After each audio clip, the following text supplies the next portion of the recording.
ఐఐటీలో ఐఐటీలో BTech చేయాలనేది మీ డ్రీమా? అయితే ఇది ఇండియాలో ఒకే ఒక యూనివర్సిటీ వల్ల సాధ్యం. అదే జేకే లక్ష్మీపతి యూనివర్సిటీ. ఇప్పుడే సంప్రదించండి. వైభవ్ సూర్యవంశి టీమిండియా యువ సెన్సేషన్గా మారినటువంటి వైభవ్ సూర్యవంశి పైనే ఇప్పుడు అందరి కళ్ళున్నాయి.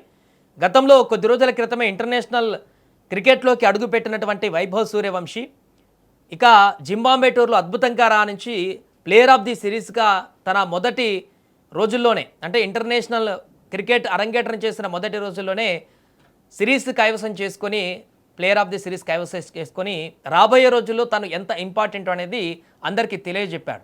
ఈ నేపథ్యంలో ఒక సంచలన హెచ్చరికను ఒక మాజీ క్రికెటర్ వైభవ్ సూర్యవంశిని ఉద్దేశించి చెప్పడం జరిగింది. ఎందుకంటే వైట్ బాల్ క్రికెట్లో దిగ్గజ సచిన్ టెండూల్కర్కు సమానమైనటువంటి ప్రతిభను కలిగి ఉన్నాడని కూడా భారత మాజీ క్రికెటర్ ఇప్పుడు రాబిన్ ఊతప్ప అన్నారు. అయితే వినోద్ కాంబ్లీ, పృథ్వీ షాలను ఉదాహరణలుగా చూపుతూ ఇప్పుడు సంచలన వ్యాఖ్యలు చేశాడు ఊతప్ప. వైభవ్ సూర్యవంశి అభివృద్ధికి ఆటంకం కలిగించేటువంటి అంశాల గురించి కూడా ఊతప్ప హెచ్చరించారు. సూర్యవంశి ఇటీవల 15 సంవత్సరాల 99 రోజుల వయసులో సచిన్ టెండూల్కర్ రికార్డును బద్దలు కొట్టి ఇండియా తరపున ఆడిన అతిపిన్న వయస్కుడైనటువంటి ఆటగాడిగా నిలిచాడు.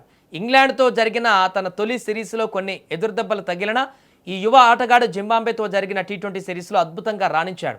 వైభవ్ సూర్యవంశి గురించి తన యూట్యూబ్ ఛానల్లో మాట్లాడుతూ రాబిన్ ఊతప్ప కొన్ని కీలక వ్యాఖ్యలు చేశారు. దాంట్లో టెండూల్కర్ కంటే వైభవ్ సూర్యవంశి వైట్ బాల్ క్రికెట్లో ఎక్కువ ప్రభావం చూపగలడు, కానీ వైభవ్ సూర్యవంశికి నాయకత్వం వహించే విధానం చాలా ముఖ్యం.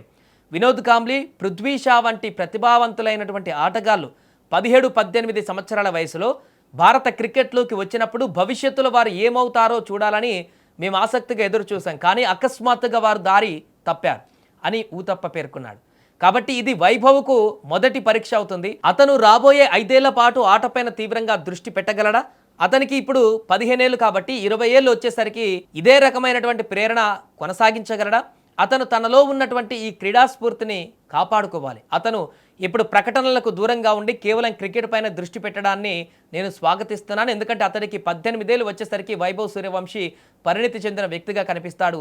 ఆ వయసుతో వచ్చే ఆటంకాలకు కూడా అతను దూరంగా ఉండాలి. అప్పుడు అమ్మాయిల ఆకర్షణకు ముఖ్యంగా దూరంగా ఉండాలి.